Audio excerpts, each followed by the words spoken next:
हरे Krishna.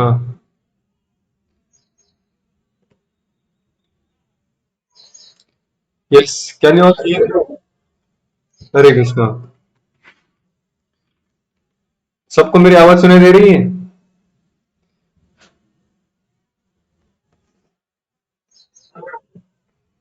Okay. तो इससे पहले कि हम आरंभ करें, हम्म, मैं जानना चाहता हूँ कि क्या आप लोग आपका वीडियोज ऑन रख सकते हैं? आपके पास इधर उतना बैंडविड्थ रहेगा तो फिर कृपया ऑन रखें, ताकि फिर थोड़ा सा मुझे पता चले कि आप लोग यहाँ पर है, at least for first 5 minutes 10 minutes, if it is possible. Hare Krishna, thank you.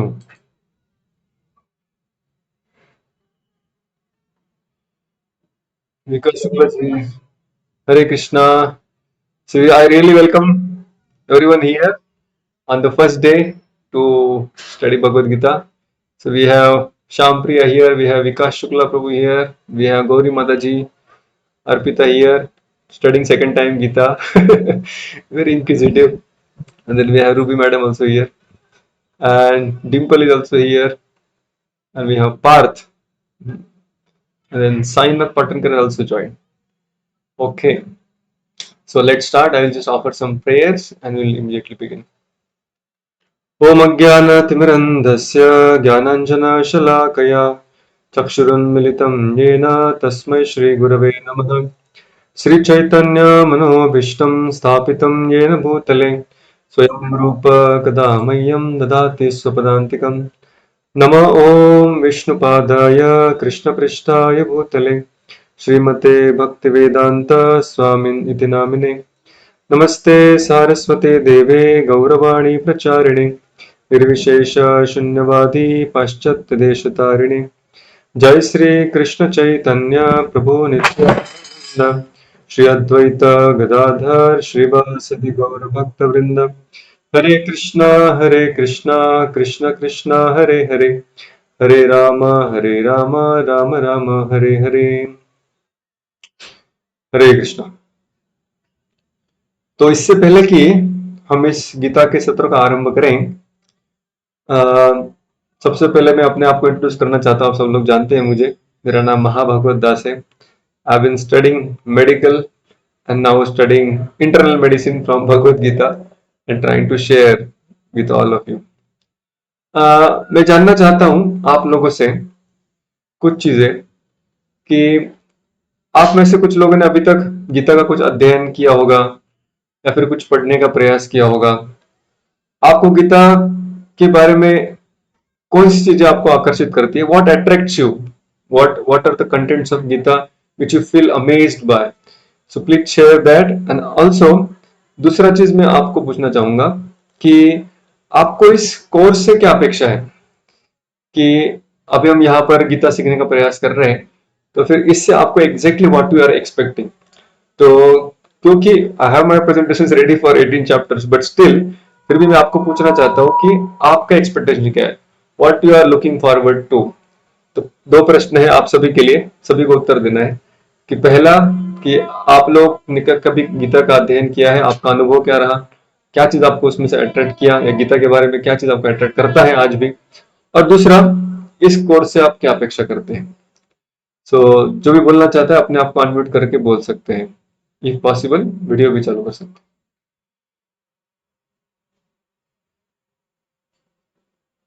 आप में से कोई शेयर करना चाहेगा?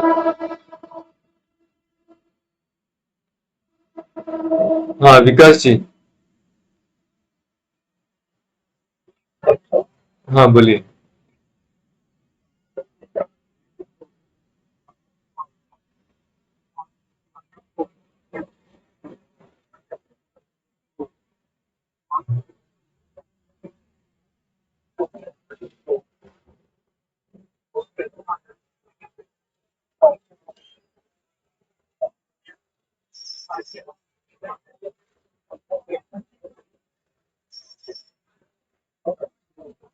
हम्म,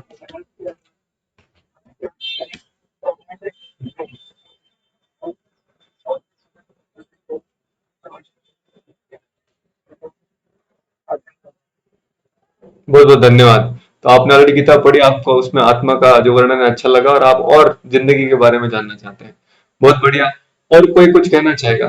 मैं आप सबको क्यों पूछ रहा हूँ, क्योंकि पब्लिक स्पीकिंग का या फिर कोई भी कोर्स देने का एक नियम है।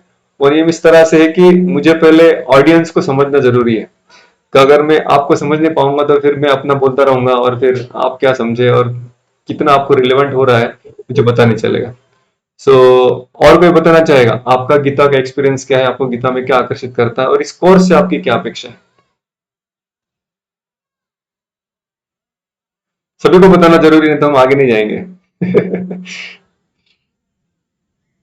या Shyam Priya. Hare Krishna.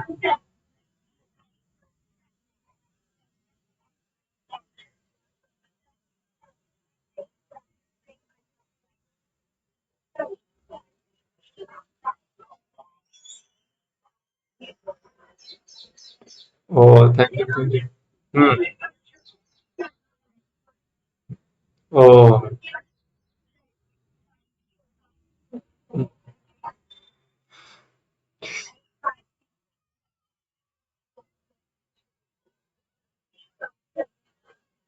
Very good very good very good, thank you. तो Shyam Priya, for all your information, she is just student, maybe 14 years old right now. And उसने ऑलरेडी गीता बहुत वो जानती है। और जैसे उसने अभी कहा कि हम गीता में उसको अप्लाई कर सकते हैं, गीता इज प्रैक्टिकल, तो उसको हमें जीवन में अप्लाई करने के लिए। यस। और कोई कुछ शेयर करना चाहेगा? गौरी माता जी, अवार्ड माता जी। हाँ।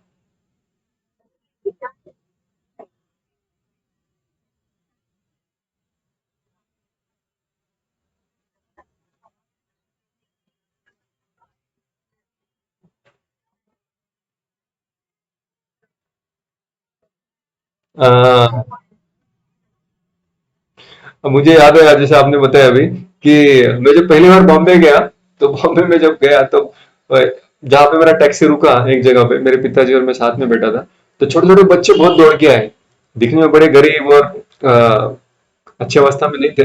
वो सब लोग कुछ बांट रहे थे। एक छोटा सा पेपर था, 2-3 पेपर थे, उसमें कुछ नंबर्स लिखे थे सिर्फ।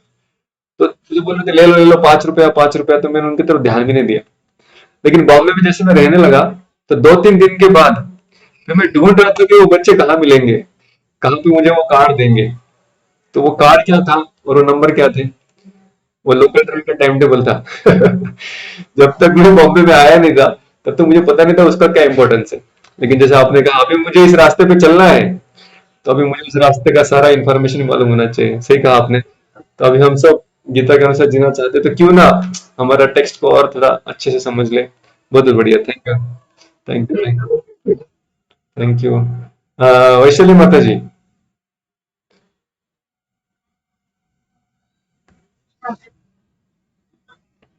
हाँ जी।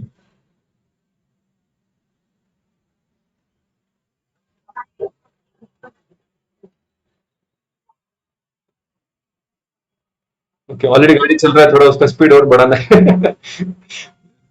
उसके लिए। ठीक है, thank you thank you. Okay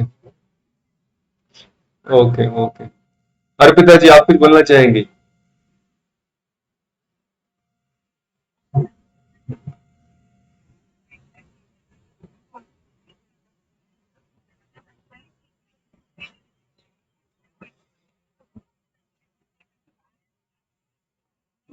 hmm.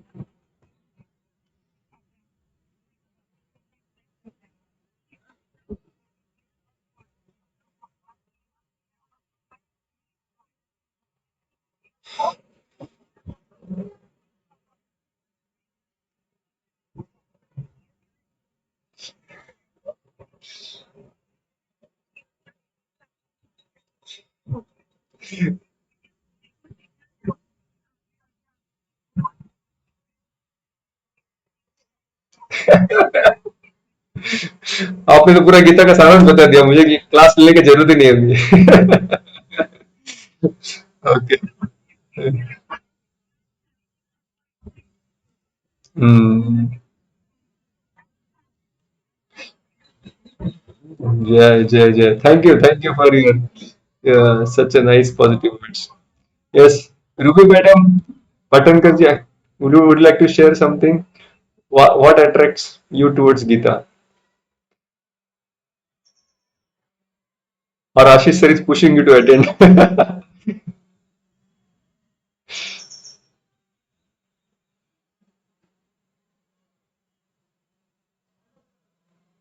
Okay, शायद वो रेंज में नहीं है. Ashish sir, yes please, you can share. What attracts you to Gita?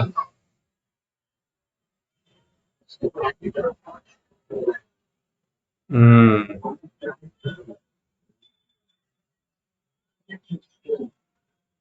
Hmm.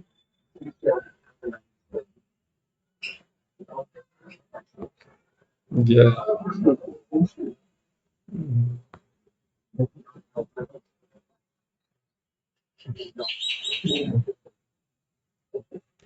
Jai, Jai, Jai. Thank you. So, Gita is practical and it can help us deal with the challenges which life is facing, giving us. Yes, thank you. Uh, Parveen, Parveen Patankar would like to share. आप कुछ बोलना चाहेंगे प्रभु जी?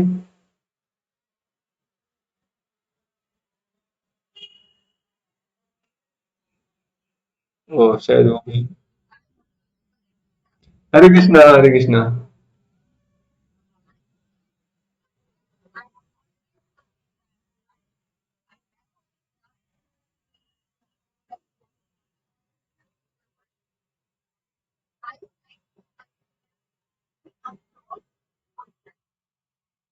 हम्म.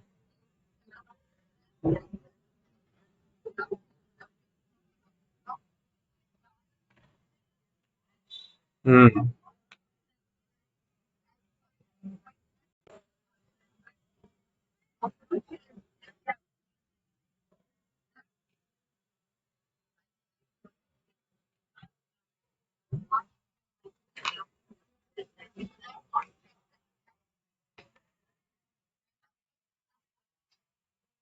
Yeah. Thank you, thank you. So we have all kinds of people here. So Parveen ji is very, very senior to us, and her experience is more than our experience. So of course, uh,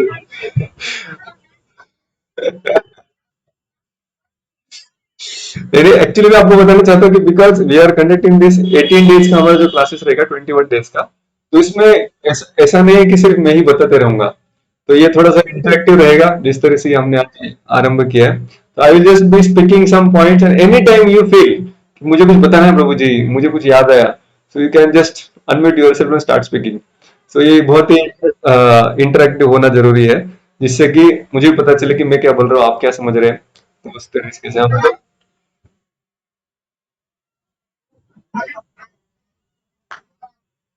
हम्म.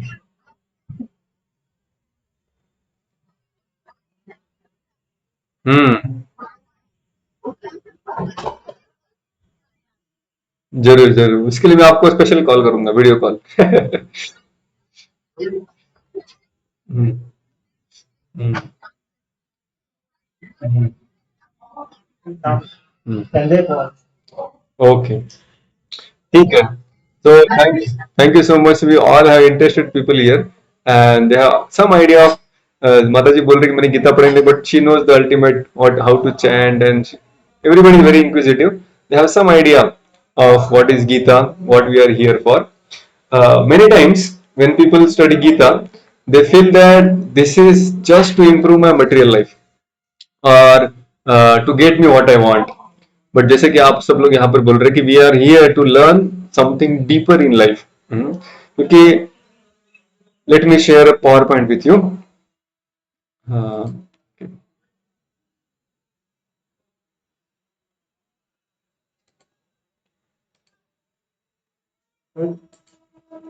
हाँ. संजय पवार एक नाव है.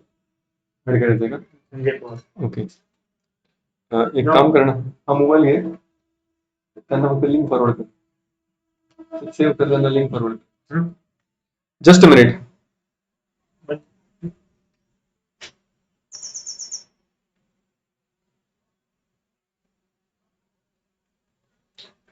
Link त्यांना पाठव, त्या mobile number घेऊन. माझ्या माझ्या इथे तुम्ही कॉपी करता इथेच बस. फोन घेऊन okay,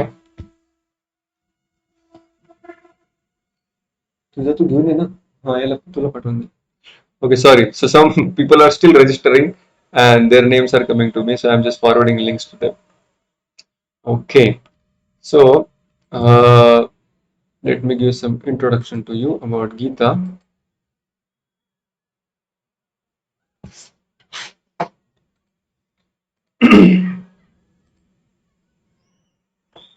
Can you see my screen?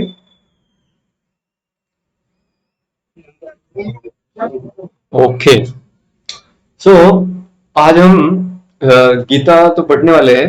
तो लेकिन पहले हम सीखेंगे कि लर्निंग गीता, जैसे हमने इस कोर्स को नाम दिया है, गीता को हमें सीखना है, ठीक है ना. क्योंकि जिंदगी में हम बहुत सारी चीजें सीखते हैं.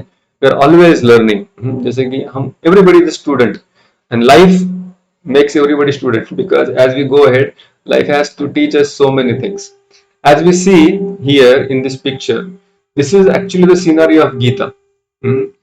The scenario is very very unique, just as all of you told that Gita is very very practical and it can be applied in day to day life to take our actions to the right aim.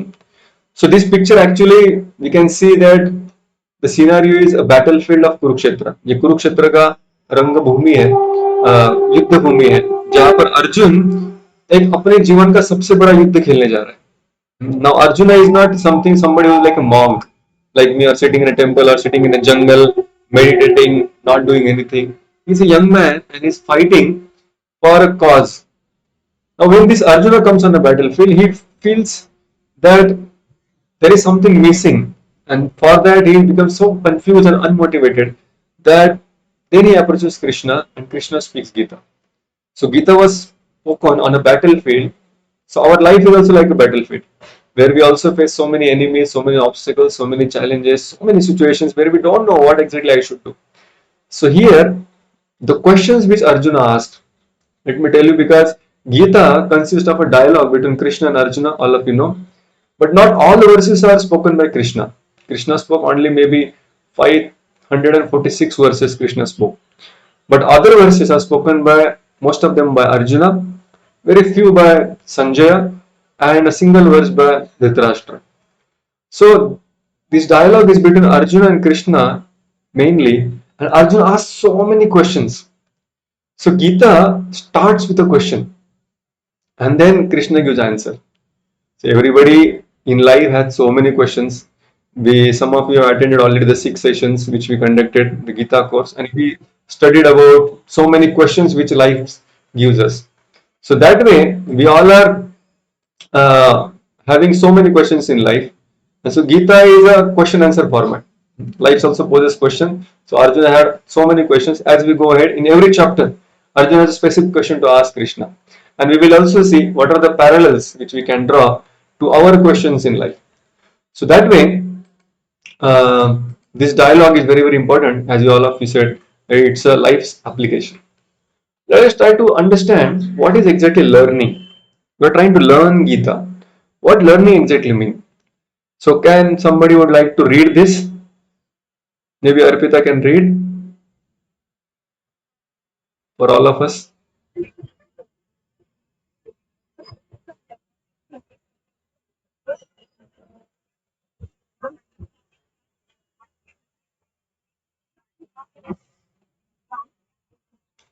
Yes, तो अभी इसमें ऐसा कहा गया है कि learning, सीखना मतलब क्या. तो देखिए, हम पढ़ते हैं, हम बहुत सारा इंफॉर्मेशन जीवन में लेते हैं, लेकिन वो इंफॉर्मेशन जब तक हमारे जीवन में ट्रांसफॉर्मेशन नहीं लाता, तब तक वो इंफॉर्मेशन थेरोटिकल रह जाता है. तो इसलिए learning, when I just search on Google what how learning is defined, so I got this definition. So learning is a process. Now learning is not one single action. Generally, we go to the school or colleges, we sit in a class, we hear and we see that we are learning. But no, learning is not a single act. It is a multiple acts which come one after another. सीखना ये कोई एक क्रिया नहीं है, लेकिन क्रियाओं की श्रृंखला है. It's a process of developing sufficient surface knowledge. तो पहले तो हमें सिर्फ इंफॉर्मेशन, नॉलेज प्राप्त करने के लिए बहुत सारी क्रिया करनी पड़ती है. तो वो फर्स्ट पार्ट हो गया, जैसे हम अभी सुन रहे हैं, श्रवणम. लेकिन उसके बाद क्या है, move to a deeper understanding. अभी हम यहाँ पर हफ्ते में 2 बार मिलने वाले हैं, सैटरडे और संडे, बट बचे हुए 5 दिन जो है उसमें आपको करना क्या है, move to the deeper understanding. So will be discussing some deeper understanding here, but as you see life yourself in the remaining 5 days, you have to contemplate on it. In Sanskrit, it is called as Shravanam and then Mananam. Mananam means घर जाने के बाद आपको उसके ऊपर मनन करना है. You start deeply contemplating on that subject matter. What is the aim for that contemplation? Such that one can appropriately transfer this learning to new tasks and situations. So when life presents situations to you now your response should depend on what you have learned in these sessions. So learning, so many times people think that we did not go and sit in classes and hear. It looks so theoretical. Just like if you go to a medical college, in a medical college, for first 3 years, people are just sitting and hearing. If somebody comes in and says, "Oh, students, please come out and please operate. So many patients are suffering. They're dying of low oxygen levels and all that." But so much big pandemic came, but not all medical students came on site to treat patients in hospitals. Why? Because they need to hear first. After they hear, then they need to apply. Many times people think that experience is the best teacher. आप सब लोगों ने सुना होगा ये कहावत, experience is the best teacher. Experience लो जीवन में और फिर आप आगे सुधर जाओगे। एक बहुत बड़ा मिलियनर व्यक्ति था, उसका एक व्यक्ति इंटरव्यू ले रहा था। उन्होंने उनको पूछा कि अरे आप इतना सक्सेसफुल है, आप इतने सक्सेसफुल कैसे बने, इसका सीक्रेट क्या है? तो उस व्यक्ति ने कहा उसका सीक्रेट सिर्फ 2 शब्द है। तो पूछा 2 शब्द, कौन से वो 2 शब्द है? उन्होंने कहा कि गुड डिसीजंस। तो व्यक्ति बड़ा ही खुश हो गया, अरे so every decision is good decision. So but we want to understand, हम समझना चाहते हैं कि आप जीवन में हर डिसीजन सही कैसे लेते हैं, उसके पीछे सीक्रेट क्या है? उसने कहा कि उसके पीछे सीक्रेट है, वो एक शब्द है, वन वर्ड। वो क्या है? एक्सपीरियंस। मेरा अनुभव है मेरे साथ और उसकी वजह से मैं जीवन में सारी चीजें सही डिसीजन लेता हूं। व्यक्ति ने कहा लेकिन ये एक्सपीरियंस आपने कैसे हासिल किया, कृपया उसके बारे में बताइए कि एक्सपीरियंस आपने कैसे लिया। उसने कहा 2 शब्द और 2 वर्ड्स। बोले वो क्या है, हम जानना चाहते। तो उसने कहा बैड डिसीजंस या रॉन्ग डिसीजंस। मैंने जीवन में कई बार गलत निर्णय लिए और फिर उससे मैं सीखते सीखते सीखते अभी सही निर्णय ले रहा हूं। तो जिंदगी में कभी भी लोग सोचते हैं कि जस्ट जिंदगी का जो अनुभव है, जो तजुर्बा है, उससे हम सीख जाएंगे। लेकिन एक बहुत अच्छा वाक्य मुझे आज पढ़ने को मिला कि सेकंड लाइन हम पहले पढ़ेंगे, reflection without learning is dangerous. जीवन में सिर्फ हम जीवन जीते रहेंगे और जो हो रहा है उससे सीखने का प्रयास करेंगे, उसको कहते हैं रिफ्लेक्ट। सिर्फ जीवन में सिर्फ without any knowledge we just start reflecting, it is dangerous. We may come to very obnoxious conclusions just by observing life. दूसरा है लर्निंग विदाउट रिफ्लेक्शन बेस। तो पहले इसका उदाहरण देना चाहूंगा कि reflection without learning is dangerous. बिना हम सोचे समझे, कुछ ज्ञान लिए बिना, कुछ रेफरेंस बुक्स पढ़े बिना, अगर हम इस जीवन को ऐसे हमारी बुद्धि से एनालाइज करते रहेंगे, क्योंकि बहुत सारे ऐसे लोग हैं जो विचारवान हैं, बुद्धिमान हैं और वो अपने बुद्धि से सोचना चाहते हैं और अपने बुद्धि से सोचकर कुछ कंक्लूजन पे पहुंचना चाहते हैं। लेकिन यहाँ पे कहा गया है reflection without learning is dangerous. जैसे अभी पैंडेमिक आया था, पैंडेमिक में क्या हो रहा था, कोई भी कभी मर रहा था, कभी बीमार पड़ रहा था, बहुत कम दिन में उसकी मृत्यु भी हो रही थी। तो ये सब चलते चलते अगर लोगों को पूछेंगे आपने पैंडेमिक से क्या सीखा, तो अगर आप लोगों को पूछेंगे कि आपने क्या सीखा, तो अलग अलग लोगों के अलग अलग मत होंगे। लोग देख रहे हैं मृत्यु कभी भी आ सकता है, लेकिन ये देखकर कि मृत्यु कभी भी आ सकता है तो लोगों के अलग अलग अनुमान हो सकते हैं। कुछ लोग कहेंगे कि अरे मृत्यु भी कभी आ सकता है तो जीवन में कुछ प्लानिंग करने की आवश्यकता ही नहीं है, तो क्या फायदा प्लानिंग करके, ऐसे मरने वाले हैं। तो एक प्रकार के लोग होते हैं। दूसरे प्रकार के लोग होते हैं जो कहते हैं कि अरे मृत्यु कभी भी आ सकता है तो उससे अच्छे काम करो, अभी जितना समय मिला है उसमें पूरा जीवन का आनंद ग्रहण करो, अभी फुल एंजॉय करो, eat drink get married, just that's all. ये दूसरे लोग हो सकते हैं। तीसरे प्रकार के लोग होते हैं अरे मृत्यु कभी भी आ सकता है, उसकी तैयारी करनी जरूरी है। कैसे अभी मैं जी तो रहा हूं लेकिन मृत्यु जब आएगी तो कैसे सामना करूंगा।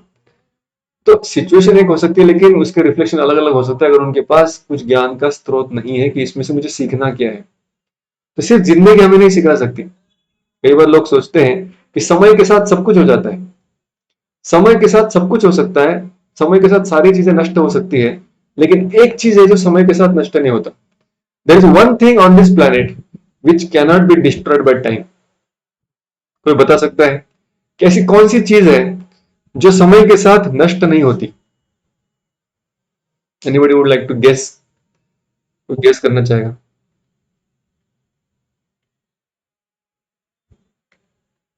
ऐसी कौन सी चीज है जो समय के साथ, जैसे समय के साथ बिल्डिंगें नष्ट हो जाती है, समय के साथ आदमी नष्ट हो जाता है, शरीर नष्ट हो जाता है, समय के साथ आत्मा का शरीर बदल जाता है, समय के साथ लोगों का स्वभाव भी कभी कभी बदल जाता है, समय के साथ सरकारें बदलती है, सल्तनतें बदलती है, लेकिन एक चीज बदलती है। हाँ जी। भगवान बदलते नहीं, सही बात है। भगवान जो है वही वैसे के वैसे रहते हैं, लेकिन इस दुनिया में I am saying on this planet, भगवान तो अपने धाम में रहते हैं, मेरे देह में भी है, लेकिन इस प्लेनेट में देखते हुए एक चीज है जिसको कहते हैं अज्ञान। हम्म। कई बार लोग सोचते हैं कि नहीं, उम्र बढ़ेगा ना सीख जाएगा, जैसे जैसे इसकी शादी हो जाएगी ना एक बार, फिर सीख जाएगी या सीख जाएगा, एक बार जॉब करने लगेगा ना, पैसा कमाने लगेगा ना, फिर सीख जाएगा, या फिर दो बच्चे हो जाएंगे ना इसके, फिर सीख जाएगा।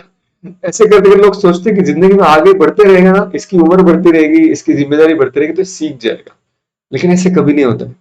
The experience is the best teacher, but only fools learn by it. That's a complete saying. So learning, so reflections can be done, but after you learn. So first you hear, then you start reflecting. मैं कह रहा कि 2 दिन हमको सुनना है, गीता को पढ़ना है, और फिर वो नॉलेज लेकर फिर हमें दुनिया को ऑब्जर्व करना है, and then we have to see that whether this facts really exist. पहला वाक्य है, learning without reflection is waste. अब हम यहाँ पे लर्न कर रहे हैं, लेकिन साथ साथ हमें बचे हुए टाइम में रिफ्लेक्ट भी करना है। रिफ्लेक्शन मतलब मनन, या संस्कृत में उसको और एक शब्द है, उसको कहते हैं निधिध्यासनम। निधिध्यासनम मतलब अभी हमने जो सीखा है उसको जीवन में हम अप्लाई करने का प्रयास करो। जब आप प्रयास करेंगे तो आपको बहुत सारे प्रश्न आएंगे। एक्चुअली जैसे मैंने देखा है कि कहीं पर भी जब मैं गीता के वो 6 सेशन जो हमने लिए पिछले महीने में, वो जब लेता हूं तो उसमें करीबन 70 80 90 100 लोग हर बार ज्वाइन होते हैं, लेकिन उसके बाद में जब गीता के सिस्टमेटिक स्टडी आरंभ करता हूं तो उसमें 10% लोग ही आते हैं। जैसे कि अभी तक मैंने जो हिंदी और अंग्रेजी गीता का पाठ लिया था 6 6 सेशन का, तो उसमें करीबन 150 लोगों ने भाग लिया, लेकिन यहाँ पे जैसे कि 10%, 15 to 20 people they are join this course. Why? इसमें फर्क क्या है आप में और उन लोगों में? फर्क ये है कि उन लोगों ने सुना एक कान से दूसरे कान से निकल गया, लेकिन आप लोगों ने जिस तरह से आपने अभी कहा कि इसको अप्लाई करने का प्रयास किया, and you came to conclusion that it's practical, it can be applied. और इसलिए वो जो रिफ्लेक्शन है वो बहुत इंपॉर्टेंट है। तो आपका जो रिफ्लेक्शन है कंटिन्यू रखना है। अभी आप और कुछ नई चीजें सीखने वाले हैं, और उसको जब आप रिफ्लेक्ट करेंगे तो और सारे प्रश्न आएंगे, और सभी प्रश्नों को हम यहाँ पर चर्चा जरूर करेंगे। सबसे पहले हम क्या प्राप्त करते हैं? नॉलेज। नॉलेज मतलब क्या? इंफॉर्मेशन। इंफॉर्मेशन मतलब सनलाइट का स्पीड क्या है, या फिर सनलाइट में कितने रंग हैं, 7 रंगों के नाम क्या है, भारत के ऊपर कितने कॉन्टिनेंट्स हैं उनके नाम क्या है, भारत का पॉपुलेशन कितना है, भारत का पंत प्रधान कौन है, ये सब information. So that is called as knowledge. So first we get some knowledge, some principles, some values, we just learn, we just hear. उसके पश्चात क्या होता है?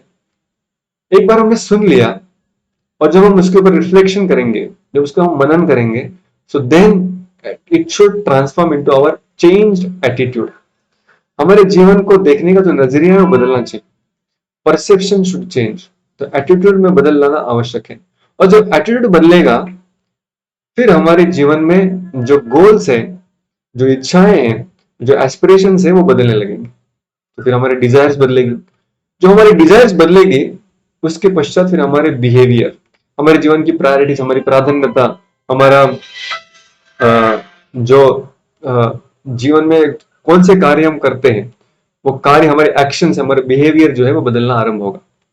और जब धीरे धीरे हमारे एक एक एक्शन बदलने लगेगी, हम बैड हैबिट से बाहर आएंगे, गुड हैबिट्स हमारी लगेगी, तो एक जनरल हमारे जीवन में एक सारी हैबिट्स का एक फॉर्मेट बदल जाएगा, क्योंकि action leads to habit. Repeated action is called as habits.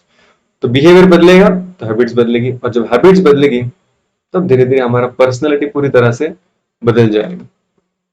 तो गीता जब कोई पढ़ता है तो it should pass on through all this different things. तो इसलिए हम जब पढ़ेंगे तो आज तो हम पहला सेशन ले रहे हैं, it's like ice breaker, we are just coming to introduce the topic, coming to introduce the course, how we are going ahead.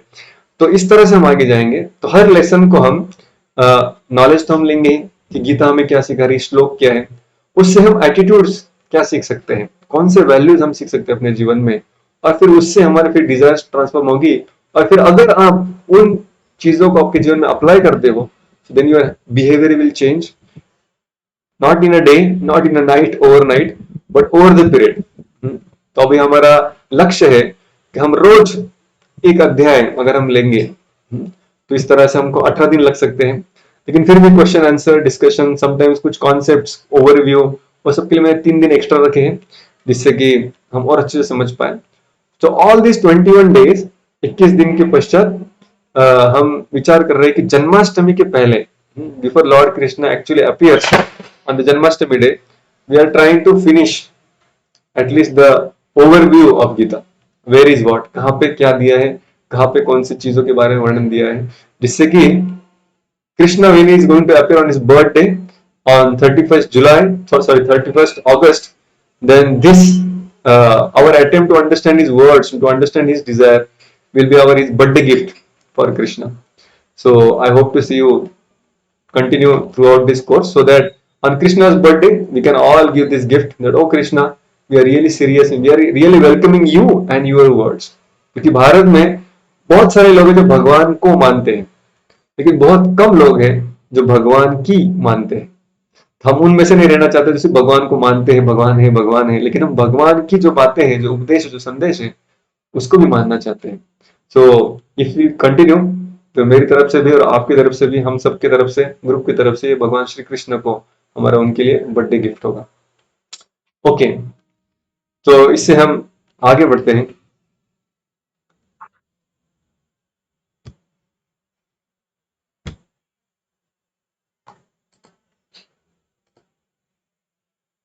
So attitude is everything.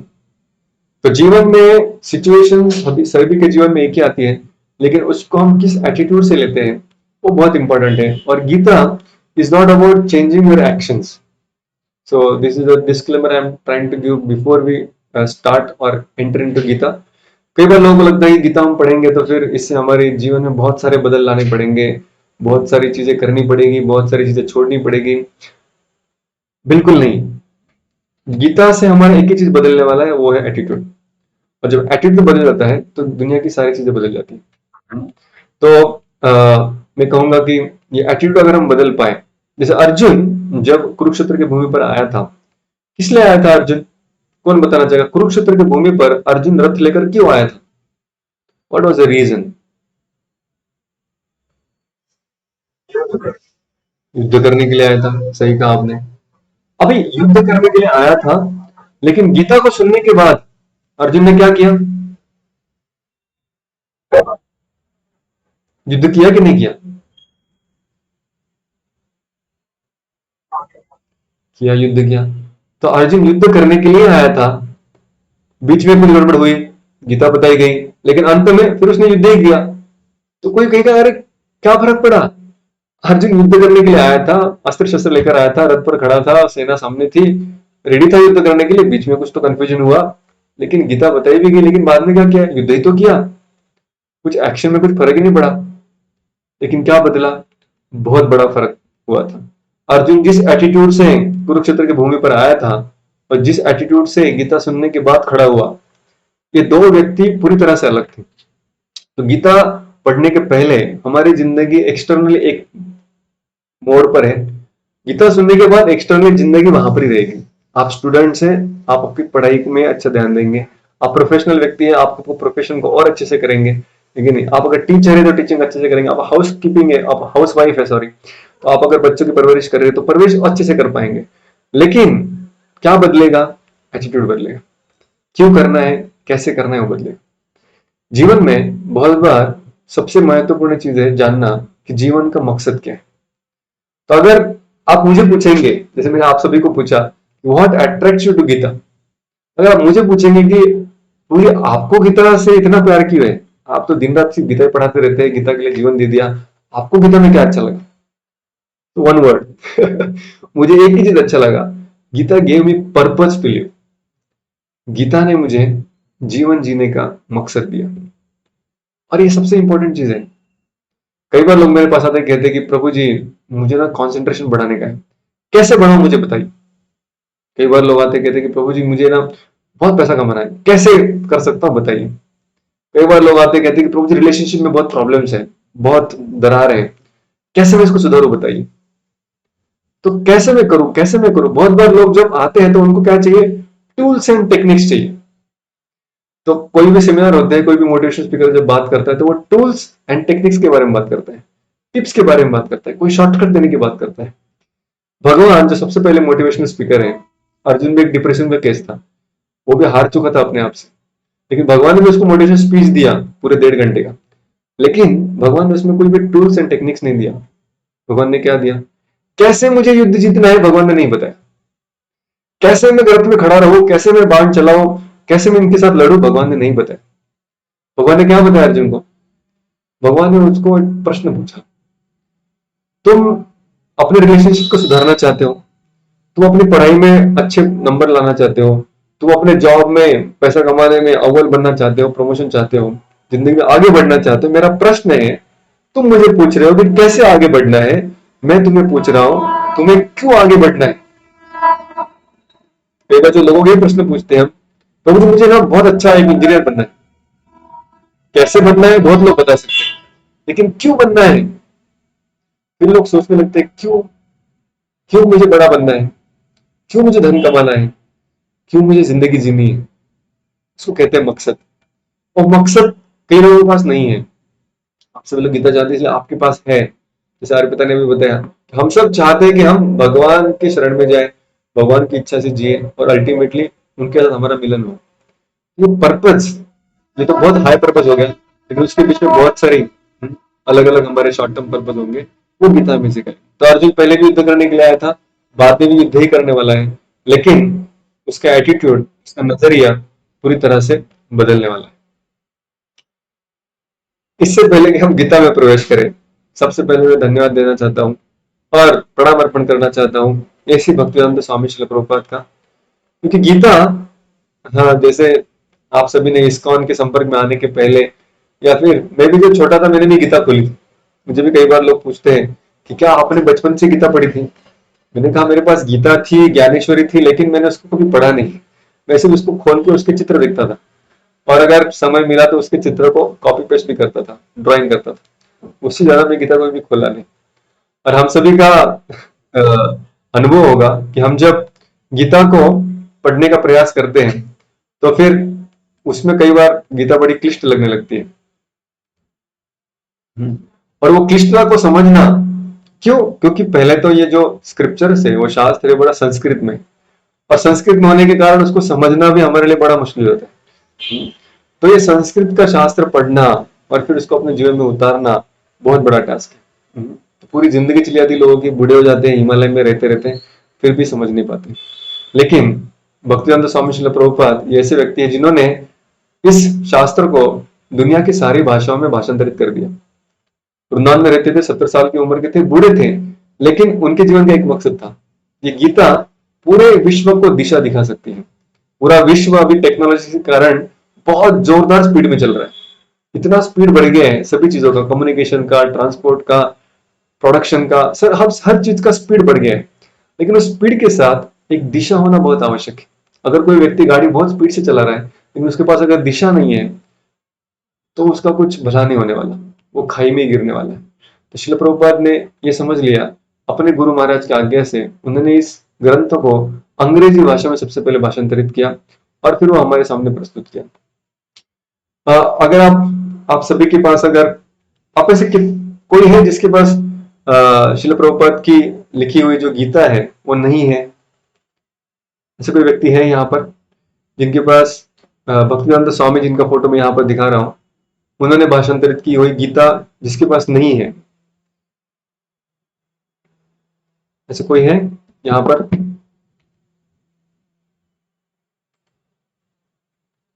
सबके पास मेरे ख्याल से है। तो ये जो गीता अगर आप खोलेंगे तो मैं आपको विनती करूंगा कि नेक्स्ट टाइम से इस बार शायद आप नहीं ले होंगे, लेकिन next time you should keep this Gita with you. आपके पास ये गीता होनी चाहिए ताकि इसमें से कुछ कुछ चीजें हम यहाँ पर क्लास में पढ़ेंगे, जिससे जो बहुत सुंदर स्टेटमेंट्स प्रभुपाद जी लिखते हैं। अगर आप इस गीता को खोलेंगे तो इसमें कुछ चीजें बहुत महत्वपूर्ण है समझना। गीता में टोटल 18 अध्याय है और इसमें एक एक श्लोक जो है संस्कृत में होने के कारण समझना मुश्किल है, जैसे मैंने कहा, लेकिन हर एक श्लोक का फिर श्रील प्रभुपाद शब्दार्थ देते हैं।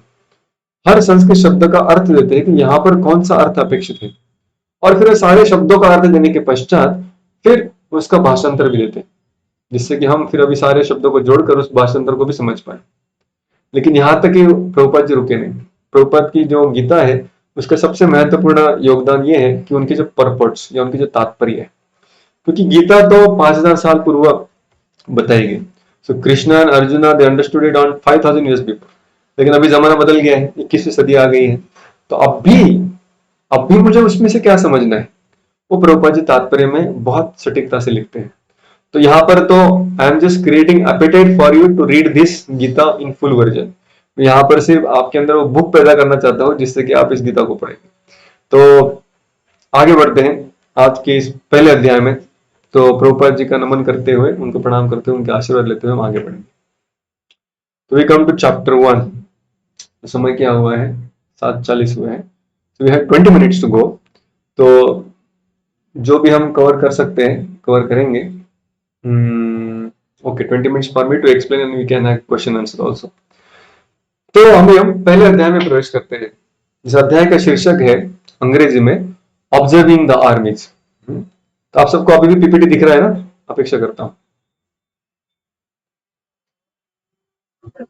ओके, तो जब मैं मेडिकल पढ़ रहा था तो हमारे पास एक सब्जेक्ट था सेकेंड ईयर में जिसका नाम था पैथोलॉजी, जिसका एक पुस्तक था जो इतना मोटा था, बहुत मोटा था। और उसको मैंने खोला तो इंट्रोडक्शन पहले मैंने पढ़ा। तो इंट्रोडक्शन पढ़ते हुए उस व्यक्ति ने उसमें लिखा था कि ये जो पुस्तक है बहुत बहुत विशाल है, इसमें जो ज्ञान है बहुत असीमित है। इस पुस्तक को अगर आप एक एक पन्ना एक एक चैप्टर पढ़ते जाओगे तो आपको बहुत आनंद आएगा, बहुत ज्ञान मिलेगा, लेकिन धीरे धीरे धीरे धीरे आप इस पुस्तक में खो जाओगे। जैसे वो लेखक ने उसमें एक उपमा दी थी कि जैसे कोई जंगल में जाता है व्यक्ति, कोई बहुत बड़ा जंगल हो, जंगल में कोई व्यक्ति प्रवेश करता है तो जंगल के एक एक सुंदर सुंदर झाड़ को, उसकी पत्तियों को, उसके फूलों को, उसकी खुशबू को देखते हुए वो प्रभावित हो जाता है। ही बिकम्स वेरी अमेज्ड। बट जैसे जैसे जंगल में व्यक्ति अंदर अंदर अंदर जाने लगेगा तो फिर थोड़ी देर के पश्चात वो गुम हो जाएगा। उसको समझ में नहीं आएगा कि अभी मैं एग्जैक्टली कहां पर हूं, और फिर शायद वो उस जंगल से बाहर भी निकल पाएगा, उसमें खो जाएगा और बहुत लंबे समय बाद बाहर आ सकता है। तो गीता भी एक जंगल की तरह है, not in negative sense but positive sense. इसमें इतने सारे सूत्र है, इतने सारे प्रिंसिपल है, इतने सारे फॉर्मूलाज है जीवन को जीने के लिए। तो एक एक चीज हम जैसे जैसे पढ़ते पढ़ते जाएंगे, एक एक श्लोक, एक एक तात्पर्य, तो इट्स वास्ट नॉलेज। तो इसलिए गीता को पढ़ने के 3 स्तर हैं और हम तीनों स्तरों में से जाएंगे। जैसे कि हमने अभी पिछले जो 6 दिन का हमने कोर्स किया था उसमें आप लोगों ने कुछ बेसिक चीजों को जान लिया। उसमें हमने एक भी गीता के श्लोक ने नहीं पढ़ा, कोई गीता के अध्याय को हमने स्पर्श भी नहीं किया। जहां जरूरत पड़ी वहां पे हमने रेफरेंस दिया, किंतु हमने गीता को हाथ में लेके पढ़ा नहीं। That is just an introduction to Gita, level 1। Level 2 is where we read chapter by chapter. अभी हम जैसे 18 अध्यायों को पढ़ना चाहते हैं, जिससे कि हमें पता चले कि 18 अध्याय किस तरह से आगे बढ़ रहे हैं। अर्जुन और कृष्ण के बीच में जो संवाद हुआ, उस डायलॉग का फ्लो क्या था, कैसे संवाद हुआ, क्या बातें हुई उनके बीच में, कौन से विषय के ऊपर चर्चा हुई, भगवान का मुख्य संदेश क्या था, भगवान ने अलग अलग मार्ग कौन से बताए, कौन से ऑप्शंस अर्जुन को दिए, उसमें से कैसे फिर भक्ति का ऑप्शन के बारे में अधिक विस्तृत तरीके से बताया। तो this will be level 2 where we will be studying chapter by chapter. Then there will be third level, which we will take after some time, maybe after Janmashtami we will announce something, which will be weekly once only. So there we will go again shloka by shloka. So that is optional. We will see how it goes. तो अभी हम जो गीता पढ़ रहे हैं वो हम पूरी तरह से उसके एकदम नूक एंड कॉर्नर्स में नहीं जा रहे। क्यों? क्योंकि पहली बार अगर मैं आपको जंगल के हर चीज को बताना जाऊं तो आप शायद उस जंगल में गुम हो जाएंगे, और फिर आपका शायद इतना पेशेंस भी नहीं बचेगा कि आप पूरे जंगल को देखने के लिए मेरे साथ आए। तो यहाँ पर हम क्या करने वाले हैं, हम आपको गीत इस पूरे जंगल का मैप सबसे पहले देने वाले हैं। इस पूरे गीता का हम एक चार्ट बनाने वाले, एक माइंड मैप बनाने वाले, एक जैसे कि अ, अभी आजकल की दुनिया में हमको कहीं पर भी जाना है, कोई अनजान जगह पे जाना है जो बहुत दूर है, हम जानते नहीं वहां पर कैसे पहुंचना है। हम इतना ही जानते हैं कि रोड बाय रोड जा सकते हैं। आपने आपका कार निकाला, कार में फ्यूल भी भरा, आप जाने के लिए तैयार हैं, आपने खुद भी अच्छे से खा लिया है, आपने सब सामान भर लिया है, जानते हैं कि बहुत दूर जाना है, लेकिन आपको रास्ता मालूम नहीं, और आपके साथ भी कोई नहीं है, और रास्ते पे भी कोई व्यक्ति नहीं जिसको आप पूछ सके। तो ऐसे समय पर अगर आपको पता करना है कि भाई कैसे पहुंचे हमारे डेस्टिनेशन, तो क्या करते हैं आप, या क्या करेंगे आप? अगर आपको रास्ता मालूम नहीं है लेकिन आप पहुंचना तो चाहते हैं, जैसे हमने चर्चा की कि अभी हम एक जीवन जी रहे हैं, लेकिन अभी हम एक ट्रांसफॉर्म जीवन जीना चाहते हैं। अभी हम गीता के स्टूडेंट हैं, लेकिन हम गीता के विज्ञ या एक्सपर्ट बनना चाहते हैं। तो अभी हम सब घर से निकले, हम एक जर्नी के लिए निकले हैं, अभी हमें रास्ता नहीं पता, हमें सिर्फ डेस्टिनेशन पता है। तो फिर हम कैसे पता करेंगे कैसे पहुंचना है? तो बताना चाहेगा?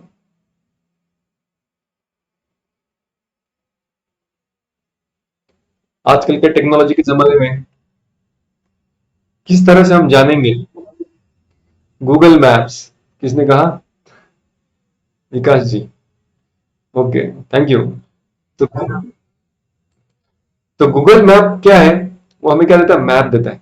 अभी गूगल मैप हमें सब कुछ चीजें नहीं बताता कि भाई यहाँ से आगे जाओगे तो रास्ता कितना खराब है, कितने गड्ढे हैं, कितने सिग्नल है, may not be. But Google हमें मोटा मोटी सब रास्ता दिखा देता है, भाई देखो राइट टर्न आएगा, लेफ्ट टर्न आएगा, ये गांव आएगा, वो गांव आएगा, यहाँ पे फूड प्लाजा आएगा, इतना किलोमीटर है, इतना समय लगेगा। तो जैसे हम वो मैप देखते हैं, हमें पूरा कॉन्फिडेंस बढ़ता है कि अभी मैं ये जर्नी ले सकता हूँ। तो उसी तरह हम यहाँ पर एक जर्नी देखने वाले हैं, हर अध्याय की जर्नी क्या है, फिर वो दूसरे अध्याय में किस तरह से जाती है। आइए पहले अध्याय से आरंभ करते हैं।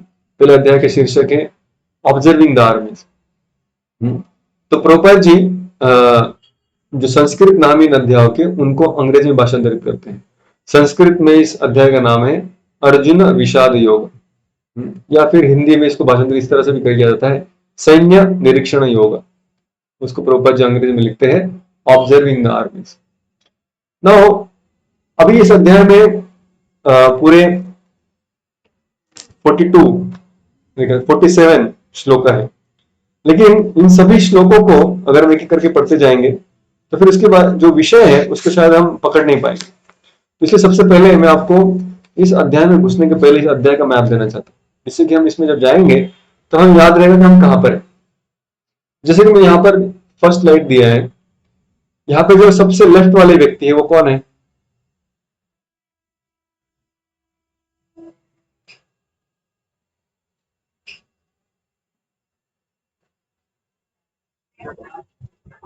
धृतराष्ट्र है। तो सबसे पहले व्यक्ति जो आर्मीज को देखने वाले हैं वो है धृतराष्ट्र इस अध्याय में। फिर बीच में और एक व्यक्ति है, उनका नाम क्या है? संजय। सो दूसरे व्यक्ति इस अध्याय में जो इस आर्मीज को देखकर अपना ओपिनियन देने वाले वो है संजय। भी संजय कौन है? संजय व्यासदेव के शिष्य है, और व्यासदेव की कृपा प्राप्त होने के कारण वो अभी घर बैठे बैठे पूरे कुरुक्षेत्र भूमि को देख पा रहे हैं, सुन पा रहे हैं, लाइव टेलीकास्ट उनको हो रहा है। वहां पर गूगल मीट तो था नहीं, जूम था नहीं, लेकिन व्यासदेव की कृपा से वो कर पा रहे हैं, और वो सारा वृत्तांत अभी धृतराष्ट्र को बताने वाला है। फिर तीसरे व्यक्ति के ऊपर कैमरा जाएगा कुरुक्षेत्र की भूमि पर, जो कि सबसे राइट में है, वो है अर्जुन। और अर्जुन अभी इस युद्ध भूमि के सारे सेनाओं को वो भी देखेगा। तो मैंने कहा कि तीन लोग इस सेना को देखने वाले हैं अपने नजरिए से। जैसे कि हमने कहा कि what we have to change is attitude not action. तो हमारा जब देखने का नजरिया बदले तब जिंदगी बदलती है। तो सबसे पहले है धृतराष्ट्र, जो कि बहुत ही एक सेल्फ सेंट्रिक व्यक्ति है। मी एंड माइंड, मैं और मेरा, इतना ही वो सोचते हैं। तो जब उस तरह से व्यक्ति जीवन को देखता है, उसकी गति क्या होती है, उसका इफेक्ट क्या होता है, वो पहले श्लोक में हम देखेंगे। दूसरे है संजय, जो कि इस युद्ध से ना उनको कुछ फायदा होने वाला है ना वो कुछ लॉस होने वाला है। Anybody who becomes the king, Sanjay will become his मंत्री। तो संजय ना युद्ध भूमि पर है ना उनकी जान जाने वाली है, So he has no self interest or any selflessness. तो न्यूट्रल तरीके से जब व्यक्ति जिंदगी को देखता है गुरु के वचनों से, टीचर्स की दृष्टि से, तो उसका पर्सपेक्टिव क्या होता है, उसका कंक्लूजन क्या होता है, वो इस अध्याय के दूसरे सत्र में हम देखेंगे। और तीसरे है अर्जुन, जो कि पूरी तरह से सेल्फलेस है। एक्चुअली वो आए हैं युद्ध करने के लिए। कोई भी योद्धा युद्ध करता है तो अपने लिए कुछ हासिल करना चाहता है, लेकिन जब अर्जुन युद्ध भूमि पर आता है तो अपने से ज्यादा दूसरों के बारे में सोचने लगता है। और जब दूसरों के बारे में सोचने लगता है तो उसकी क्या हालत होती है, वो भी हम देखेंगे। तो तीन प्रकार के लोग हैं जो युद्ध भूमि को देखने वाले हैं। पहले धृतराष्ट्र, दूसरे संजय और तीसरे अर्जुन। इस अध्याय में इन तीनों के सैन्य निरीक्षण के अलावा और कुछ भी नहीं है। So if anybody ask you, Gita के पहले अध्याय में क्या दिया है? Three things, three people observing the armies, that's all. Let's go ahead. Before I go to the division of the chapter, we would like to, okay, you can note down this. तो यहाँ पे मैंने आपको श्लोका के अनुसार इस अध्याय का डिवीजन दिया है, जिससे कि आप जब इसको पढ़ेंगे, हम जब आगे जाएंगे तो आपको पता चलेगा कि मैं कहां पर हूं। तो this is a map for this chapter. तो first is when Dhritarashtra observes the armies, along with Dhritarashtra there is his son who has the same mentality, same vision, that is Duryodhan. So verse number 1 to 11, पहले जो 11 श्लोक है उसमें दुर्योधन और धृतराष्ट्र सेना को देखने वाले हैं, उनका ओपिनियन देने वाले हैं। फिर 12 से लेकर 25 तक ये जो सेक्शन है इस अध्याय का, उसमें संजय इस आर्मी को देखने वाले और वो अपना ओपिनियन देंगे। और फिर आखिर में अर्जुन वो इस आर्मी को देखेंगे और फिर वो अपना ओपिनियन देंगे। तो 43 श्लोक तक, 26 से लेकर 43 तक अर्जुन अपना ओपिनियन देंगे। तो वो क्या होगा हम देखेंगे। तो अभी हम एक श्लोक को हम रोज याद करने का प्रयास करेंगे। So let's decide one shloka every day. तो मैं आपको रिक्वेस्ट करता हूं कि आप मेरे पीछे श्लोक को बोलने का प्रयास कीजिए। क्या आप लोग को श्लोक दिख रहा है? ओके, तो you need not unmute yourself. You just speak there. I'm hearing, and then somebody has to read the translation. Okay, so please repeat behind me. Dhritarashtra उवाच धर्मक्षेत्रे कुरुक्षेत्रे समवेतायुयुत्सवः मामकाः पाण्डवश्चैव किम अकुर्वत Sanjay. Okay, so anybody would like to read the translation? Shampriya, are you there? Please read.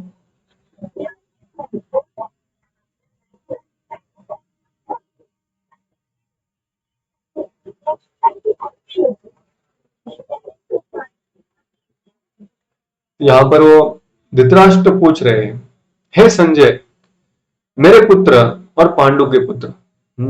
तो ये हम यहाँ पर देवनागरी देखेंगे, मामकाः पांडवश्चैव। तो मेरे पुत्र यानी मामकाः और पांडु के पुत्र मतलब अपने और पराये, ये जब युद्ध भूमि पर आए हैं, कहां पर आए हैं? कुरुक्षेत्र, कुरुक्षेत्र की भूमि पर आए हैं। धर्म क्षेत्र, ऐसा स्थान जो कि धर्म क्षेत्र भी है। समवेता, जहां पर सब लोग एक साथ आए हैं। युयुत्सवः, क्यों आए हैं भला? ये लड़ने के लिए आए। तो लड़ने के लिए जो मेरे और पांडु के पुत्र कुरुक्षेत्र की भूमि पर आए हैं, जो कि बहुत ही धार्मिक स्थान है। किम अकुर्वत संजय, हे संजय, वो वहां पर क्या कर रहे हैं?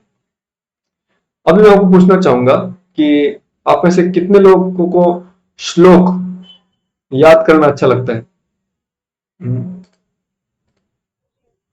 श्याम प्रिया को अच्छा लगता है, अर्पिता को भी अच्छा लगता है, ओके, विकास को अच्छा लगता है। और किसी को श्लोक याद करने में रुचि है या श्लोक कैसे याद करना सीखना चाहेंगे?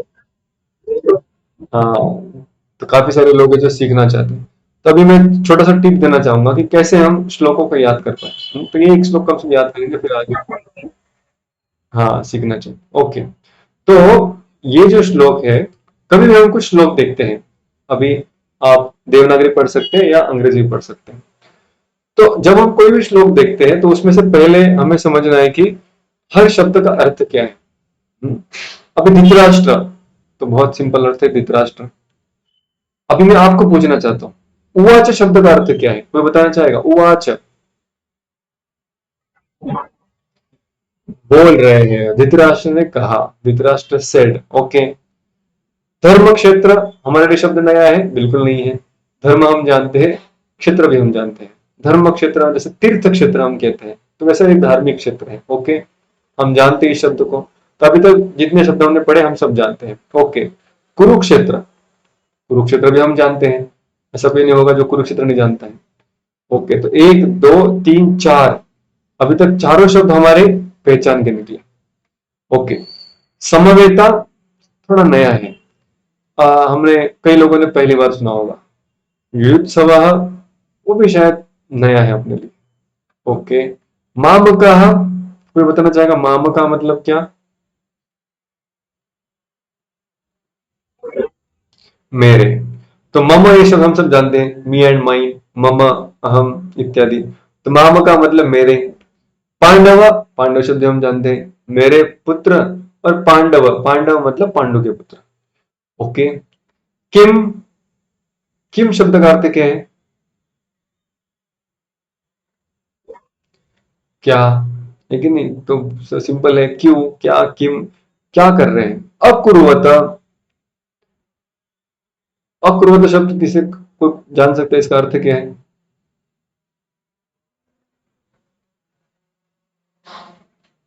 नहीं पता। तो क्रिया शब्द हम सब लोग जानते हैं कि कुछ करना। अकुर्वत यानी क्या कर रहे हैं। किम मतलब क्या, अकुर्वत मतलब कर रहे हैं। तो किम अकुर्वत, क्या कर रहे हैं? संजय, हम जानते हैं। अब इसमें से कुछ कुछ शब्द हमारे लिए नए थे, कौन से? समवेता, सब लोग एक जगह पर समावेश हो गए, समवेत हो गए मतलब एक साथ आना। तो समवेता नया था, लेकिन हमने अभी पढ़ लिया उसको, सीख गए हम आज कि समवेता यानी एक साथ आना। युत्सव, युत्सव हमारे लिए नया था। तो युत्सु यानी जो इच्छुक है, उत्सुक है, किस लिए? युद्ध के लिए जो उत्सुक है, युत्सव। तो जो युद्ध के लिए उत्सुक है, युद्ध करना चाहते हैं, उनको कहते हैं युत्सव। जैसे मुमुक्षु, मुमुक्षु यानी जो मोक्ष प्राप्त करना चाहते हैं। वैसे युत्सु यानी जो युद्ध करना चाहते हैं। तो समवेता मतलब जमा हुए, युत्सु यानी युद्ध करना चाहते हैं। मामा कहा पांडवाश्चैव किम अकुरुत संजय। ओके। तो फिर से एक बार मैं श्लोक बोलता हूँ, फिर आप में से कोई लोग ये श्लोक गाएंगे, उसके पीछे हम सब लोग गाएंगे। तो पहले मैं गाता हूँ एक बार, मेरे पीछे आप बोलिए, अनम्यूट करने की आवश्यकता नहीं है। धृतराष्ट्र उवाच, तो जब मैं अभी गा रहा हूं इस बार, तो अभी आप जब जो जो शब्द मैं बोल रहा हूँ उस शब्द का अर्थ क्या है आपको मन में लाना है। ठीक है? धर्म क्षेत्रे कुरुक्षेत्रे समवेतायुत्सवः मामकाः पांडवाश्चैव किम अकुर्वत संजय। ओके। और कोई पढ़ना चाहेगा? कोई एक दो या दो लोग सिर्फ, एनीबॉडी?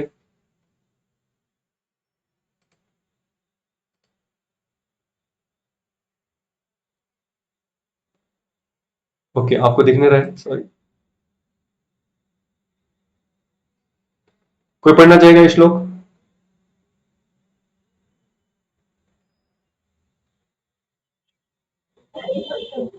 ओके, शाम पे यू कैन ट्राई।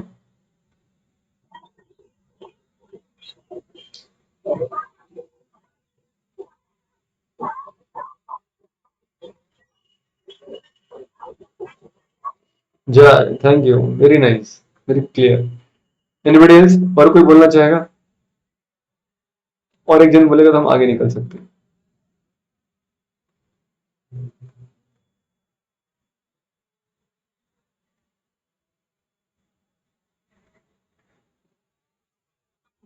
हाँ, वैशाली माता जी बोला।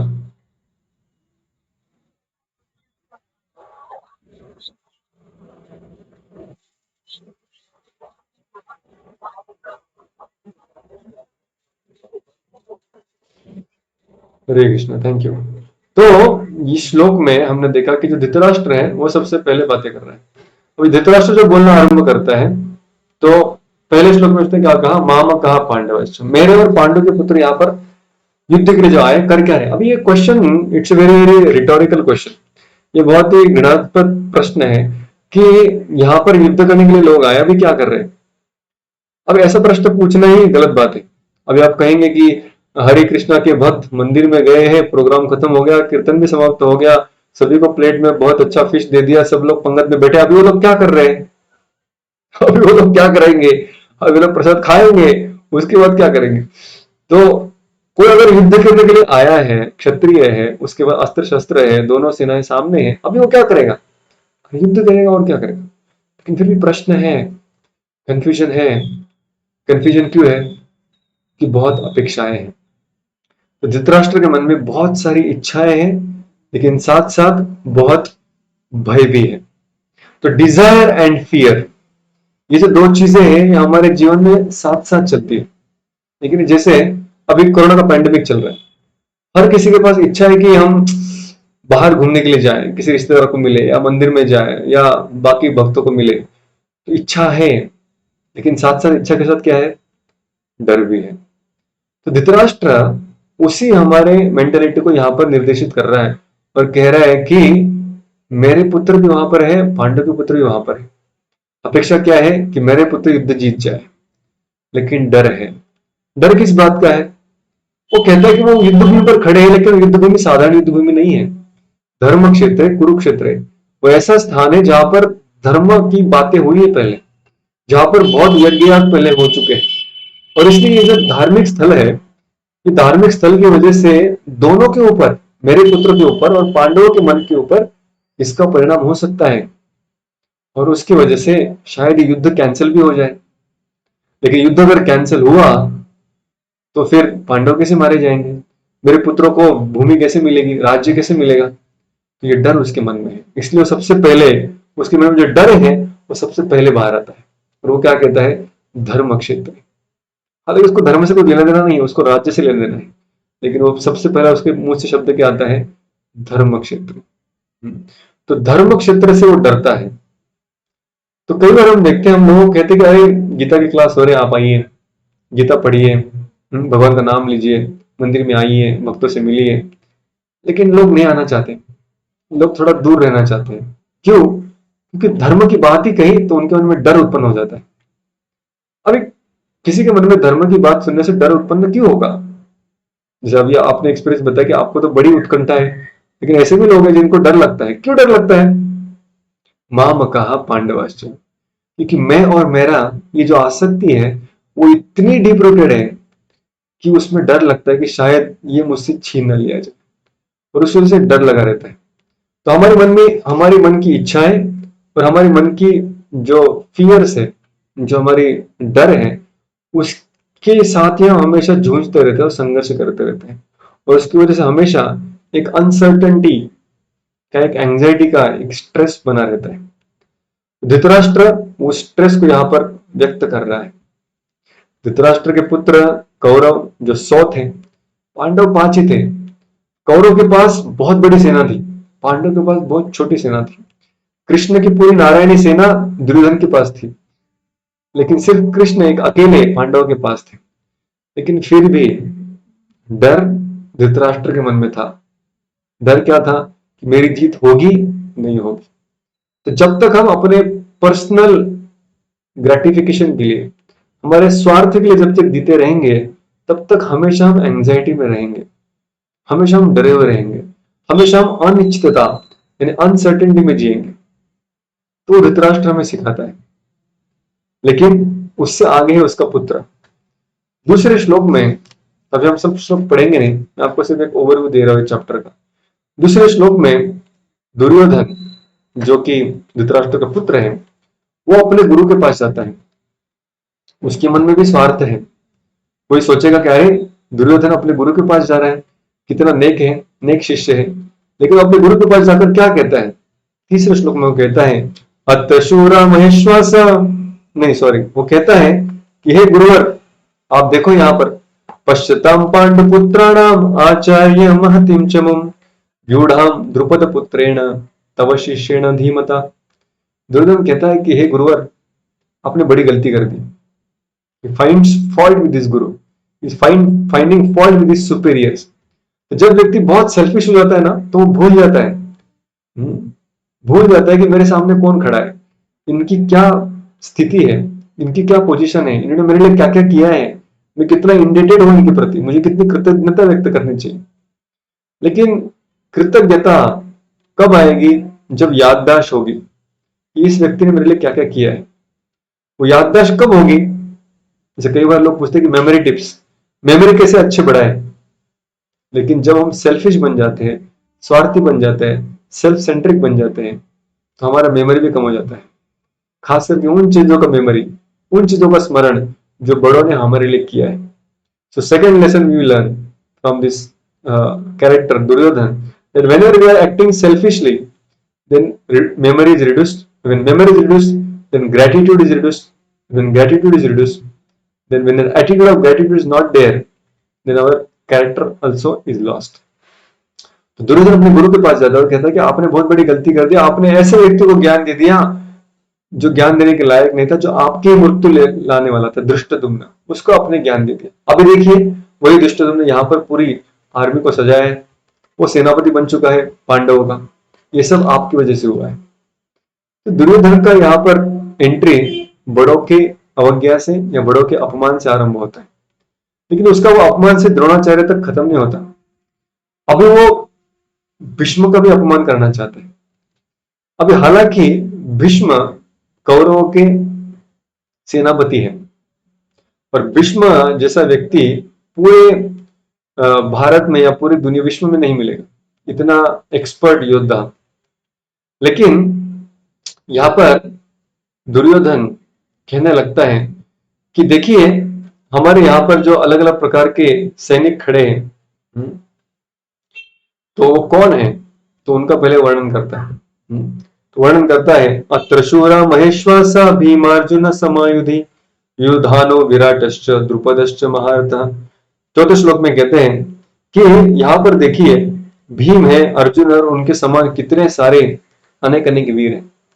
अभी भीम सबसे ज्यादा शक्तिशाली है, लेकिन सबसे एक्सपर्ट नहीं है। सबसे एक्सपर्ट युद्धभूमि में कोई है तो वो अर्जुन है पांडवों के पक्ष में। लेकिन दुर्योधन सबसे पहले भीम का नाम लेता है। क्यों भला? क्योंकि अर्जुन के लिए तो उसके पास काउंटर है, वो कौन है? कर्ण। लेकिन भीम के प्रति उसको डर है, और वो भीम का डर उसके श्लोक में आता है बाहर। सबसे पहले वो भीम का नाम लेते हैं, कहते हैं भीम सबसे बड़ा योद्धा है यहाँ पर, फिर अर्जुन और फिर बाकी के इत्यादि। तो जब व्यक्ति डरा हुआ होता है वो अपने डर को दबा नहीं सकता। जब सिचुएशन आएगी तो उसका डर बाहर आएगा। बाहर लोग डरे हुए हैं, जो आध्यात्मिकता का उसको सपोर्ट नहीं है, तो अपने डर को छुपाना चाहते हैं। All is well, all is well, सब कुछ अच्छा चल रहा है, सब कुछ चल रहा है, कोई जरूरत नहीं भगवान की, कोई जरूरत नहीं गीता की। लेकिन जब परिस्थिति आती है तो बौखला जाते हैं।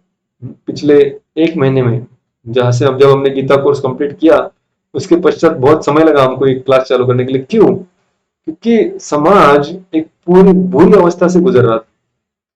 लोगों को इस तरह से मृत्यु हो रही थी जो कभी अपेक्षित नहीं थी। तो कितने सारे परिवार, कितने सारे रिश्तेदार इतने डिस्टर्ब थे कि अपने उस भय को वो संभाल नहीं पा रहे। तो पिछले हमारा 1 महीना ऐसे कई सारे परिवारों को सिर्फ काउंसलिंग करने में गए, और उसकी वजह से हमारे कोर्स भी डिले हुआ। तो जो डर है उसको हम आर्टिफिशियली छुपा नहीं सकते। जब वो सामने प्रकट होगा तब वो डर हावी हो जाएगा हमारे मन स्थिति पर। तो दुर्योधन का डर सामने आया, उसने कहा कि ये भीम सबसे शक्तिशाली, इससे लड़ना मुश्किल।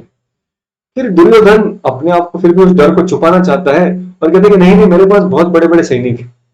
अभी सैनिकों की जब वो घोषणा करता है तो सबसे पहले भीष्म का नाम लेना चाहते, लेकिन भीष्म का नाम नहीं लेता। वो कहता है कि द्रोणाचार्य आप सबसे पहले बड़े हैं। क्यों आप सबसे बड़े हैं? क्योंकि जो पॉलिटिशियन होता है वो जो सामने है उसको बड़ा कहता है, भले बड़े और कोई कितने भी व्यक्ति हो, लेकिन जो सामने है वो अभी इंपॉर्टेंट है। इस तरह से कहता है कि द्रोणाचार्य आप सबसे बड़े हैं। उसके पश्चात भीष्म का नाम लेता है, उसके पश्चात नाम लेता है कर्ण का, जो कर्ण वहां पर मौजूद ही नहीं है। लेकिन क्यों उसका नाम ले रहे हैं? क्योंकि वो उसकी सांत्वना है। That is his counter support to counteract Arjuna. और फिर वो आखिर में कहता है, यहाँ पर जितने भी लोग आए ये सभी मुझे मेरे लिए जान देने के लिए तैयार है, तो आप सभी लोग भीष्म को सपोर्ट कीजिए। भीष्म भी बहुत बड़े हो चुके हैं, उनको सपोर्ट की आवश्यकता है। तो इस तरह से भीष्म का भी अपमान करते हैं, द्रोण का भी अपमान किया, भीष्म का भी अपमान किया, और अपने फियर और इनसिक्योरिटी को भी प्रकट किया। उसके पश्चात भीष्म पितामह इस अध्याय में दुर्योधन की सारी चपड़ चपड़ सुनकर बहुत परेशान हो जाते हैं और सोचते हैं कि ये क्या है, इतना ये इनसिक्योर है, द्रोण को डाउट कर रहा है, भीष्म के ऊपर डाउट कर रहा है। तो जब हम बहुत सेल्फ सेंट्रिक बन जाते हैं तो हर व्यक्ति को हम संशय की दृष्टि से देखते रहते हैं। तो कई बार इस जीवन में ऐसा कहा जाता है कि people who are small minded, जो बहुत ही क्षीण वृत्ति के होते हैं, they discuss about information is happening, events which are happening, क्या चल रहा है जीवन में, क्या क्या हो रहा है बाहर की दुनिया में, उसके बारे में चर्चा करते हैं। लेकिन जो बुद्धिमान लोग होते हैं वो व्यक्ति को समझने का प्रयास करते हैं, उसने क्या कहा, उसने क्या किया, ये सब के बारे में चिंता नहीं करते, उसने क्यों किया, उसके अंदर वो क्या गुण थे, उनको वो देखना चाहते हैं। तो यहाँ पर दुर्योधन है वो देख नहीं पा रहा है कि भीष्म यहाँ पर खड़े, द्रोण यहाँ पर खड़े, लेकिन उनके पीछे उनकी क्या मजबूरी है, लेकिन वो सिर्फ उनकी गलतियां निकालने के पीछे लगे। तो that is self centric attitude shown by Dhritarashtra and Duryodhana. Now we come to the second part of this chapter, that is Sanjaya. Now Sanjay starts speaking and Sanjay says कि हे धृतराष्ट्र महाराज, अभी मैं देख रहा हूं कि दुर्योधन के चपड़ चपड़ सुनने के पश्चात भीष्म पिता ने प्रण ले लिया कि देखो अभी मैं इसको बताता हूं कि मैं कितना युद्ध करने के लिए उत्साही हूं। और फिर भीष्म ने अपना शंख लिया और जोर से शंखनाद किया कि मैं पूरी शक्ति के साथ लड़ने के लिए तैयार हूं। अभी संजय जो कि न्यूट्रल पार्टी है, वो जो अपनी दृष्टि से देखते हैं तो उनको दो प्रकार के ऑब्जर्वेशन यहाँ पर मिलते हैं। पहला तो वो उनको देखने को मिलता है कि जो पांडव है वो 100% विजयी होने वाले, और दूसरा इस विजय के पीछे सबसे महत्वपूर्ण कारण क्या है, क्योंकि उनके साथ उनके प्रियतम भगवान श्री कृष्ण है। तो देन ये दूसरे व्यक्ति है जो कि न्यूट्रल है। जब हम किसी परिस्थिति को डील करना चाहते हैं, अगर हम हमारे अटैचमेंट्स और हमारे अपेक्षाओं को लेकर जब किसी परिस्थिति में जाते हैं, किसी लोगों के साथ संवाद करते हैं, किसी सिचुएशन को हैंडल करना चाहते हैं, हम उसको हैंडल नहीं कर पाएंगे, हम परिस्थिति को सही सही देख ही नहीं पाएंगे। क्यों? क्योंकि हमारे चेहरे पे, हमारे आंखों के ऊपर चश्मा लगा हुआ है हमारी एक्सपेक्टेशंस का, हमारी मेंटेलिटी का, हमारे सेल्फिश इंटरेस्ट का, और उन सब में से जब हम देखते हैं तो हर व्यक्ति को अलग अलग तरीके से देखते हैं और परिस्थिति को ठीक से समझ नहीं पाते और फिर डिसीजन नहीं ले पाते। संजय ये बहुत ही क्लियर मेंटेलिटी का और न्यूट्रल व्यक्ति का उदाहरण है। जब कोई भी रिलेशनशिप के झगड़े हो, या फिर बॉस और एम्प्लॉय का झगड़ा हो, या फिर दो मित्रों के बीच में कोई तनाव हो, अगर हम किसी भी तनाव से बाहर आना चाहते हैं तो पहले तो परिस्थिति को ठीक से समझना आवश्यक है। Unless and until we understand situation clearly, unbiasedly, we cannot come to conclusion. जैसे कहा जाता है कि अगर आप जमीन पे चल रहे हो गाड़ी में तो बहुत सारी बड़ी बड़ी इमारतें दिखती हैं, लेकिन वो इतनी बड़ी बड़ी लगती है क्यों? क्योंकि हम रास्ते पर हैं।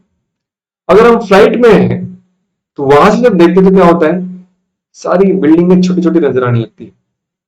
तो गीता हमें बताती है कि प्रॉब्लम्स तो जीवन में बड़े बड़े रहेंगे, लेकिन हमारी जो एटीट्यूड है, हमारी जो देखने की कला है, जो विजन है, उसको हमें उठाना है ऊपर प्लेन की तरह। और जब हम ऊपर से अपनी जिंदगी को देखेंगे, उनकी समस्याओं को, उनके चैलेंजेस को देखेंगे, तब वो छोटे छोटे बिस्किट की तरह दिखने लगेंगे, बहुत ही simple. Immediately we come to conclusion and decisions. Sanjay ऐसे व्यक्ति है जो व्यासदेव से सुने हैं और व्यासदेव के शब्दों को सुनकर उसको फॉलो करते हुए एक न्यूट्रल भाव से इस परिस्थिति को देख रहे हैं। इसमें मुझे कुछ लेना नहीं है, मुझे इसमें कुछ चाहिए नहीं, नो सेल्फिश एजेंडा। और वो जब देखते हैं तो उनको क्लियर पता चलता है, जो धृतराष्ट्र को नहीं पता चला। धृतराष्ट्र उनसे बड़े हैं, सीनियर है, एक्सपीरियंस्ड है, लेकिन फिर भी अंधे हैं, सिर्फ आंखों से नहीं लेकिन ज्ञान से भी अंधे हैं। तो Sanjay, when he sees the neutral vision, he sees two things very very clearly, that Pandavas are going to be victorious, and the reason will be Shri Krishna. So Sanjay says that now what I see, that on a chariot which is being driven by beautiful fresh white horses, Madhava, who is the husband of goddess of fortune, Krishna himself is standing, and along with him Arjuna is standing. And that Arjuna is carrying a Gandiva bow in his hand with full confidence. And Krishna is becoming a chariot driver of his own devotee. And now I see that on the flag of the chariot there is a Hanuman who is sitting. I can see that this chariot itself, ये जो रथ है, ये अग्निदेव ने gift दिया हुआ है. Rath is special. The chariot is special. The flag, Hanumanji is sitting. He is a warrior who has been successful for all the wars, never been defeated. वो हनुमान जी यहाँ पर बैठे जिन्होंने रावण को हराया था पहले युग में, जहां पर लोग बहुत ज्यादा शक्तिशाली थे. यहाँ पर साक्षात भगवान भी बैठे हैं. तो इस ऐसी परिस्थिति में भला अर्जुन का पराभव कैसे हो सकता है? So Sanjay gives very clear logical explanation to why Pandavas will be victorious. तो उत्तर संजय ने तुरंत दे दिया जो धृतराष्ट्र ने पूछा था कि यहाँ पर क्या हो रहा है. धृतराष्ट्र ने क्या पूछा था, वहां पर मेरे पुत्र क्या कर रहे हैं. जैसे कभी इंडिया पाकिस्तान के बीच में मैच चल रहा हो तो रास्ते से गुजरते हम भी पूछ लेते हैं कि भाई क्या चल रहा है मैच, अभी कैसे चल रहा है, कैसे चल रहा है. पूछने के पीछे मतलब क्या है, प्रश्न क्या है, कौन जीत रहा है, कौन हार रहा है, ये हमारा मुख्य प्रश्न होता है. कौन सा टीम आगे जा रहा है, कौन सा टीम पीछे है, कौन विजयी होगा, कौन अपयशी रहेगा. तो जब धृतराष्ट्र ने पूछा कि मेरे पुत्र और पांडु के पुत्र क्या कर रहे हैं, तो प्रश्न बहुत सिंपल था कि भाई कौन जीतने वाला है, कौन हारने वाला है. संजय 8 ही श्लोकों में, पूरी गीता की जरूरत भी नहीं पड़ी, 8 ही श्लोक में संजय ने क्लियरली बता दिया कि भाई रिजल्ट क्लियर है, अर्जुन जीतने वाला है और कौरव अनायास से हारने वाले. फिर संजय कहता है कि इसका रीजन क्या है. वो कहता है रीजन ये है कि जो सबसे शक्तिशाली है वो अभी किसी के सारथी बनकर बैठे. So we have discussed this topic many times, but let me tell you one thing. Great people are simple in their behaviour. How to identify great people. तो गीता में जो सबसे ग्रेट व्यक्ति है भगवान श्री कृष्ण, उनका एंट्री कैसे हो रहा है. उनका एंट्री हो रहा है ऐसे परिस्थिति में जहां पर वो अर्जुन के सारथी बनकर उनका रथ हाँक रहे. अभी किसी पिक्चर में किसी हीरो का एंट्री कैसे होता है, बहुत बड़ा पॉश मर्सिडीज या बेन फोर्ड ऐसे कुछ गाड़ी में से वो बाहर गिरता है, उसका पैर निकलता है बाहर पहले, और उसमें वो ब्रांडेड शूज होते हैं, फिर ब्रांडेड कपड़े दिखा देते हैं, और फिर बाद में उसका चेहरा दिखता है. कृष्ण का ऐसे एंट्री नहीं हुआ गीता में. गीता में कृष्ण का एंट्री एक बहुत ही साधारण शॉफर या किसी रथ का ड्राइवर बन के हुआ है. But that does not reduce Krishna's position. उससे कृष्ण के प्रेस्टीज को या उनके स्थिति को कुछ ठेस नहीं पहुंचती. कृष्ण यहाँ पर हमें बहुत बड़ा लेसन दे रहे हैं जो हमें अपने जीवन में अप्लाई करना जरूरी है. वो लेसन क्या है, वो लेसन ये है कि it's not by taking humble position that we become small. हम जब कुछ निम्न चीजों में अपने आप को रद्द करते हैं वो हमें नीचा नहीं बनाता. हमारी जो मेंटेलिटी है, हम वो क्यों कर रहे हैं, वो हमें नीचा या ऊंचा बनाता है. तो एक्सटर्नल एक्टिविटी पे कोई अच्छा बुरा नीचा या उच्च नहीं होता. उसका एक्सटर्नल एक्टिविटी सिर्फ उसको हायर या लोअर पोजीशन पे कैटेगराइज नहीं करता, किंतु वो जो कर रहा है क्यों कर रहा है, पर्पज क्या है, उसके पीछे उसका एटीट्यूड क्या है, वो उसको बड़ा बनाता है. ठीक है. तो कई बार लोग जब ग्रेजुएट हो जाते हैं, जैसे मेरी भी स्टोरी सेम ही है.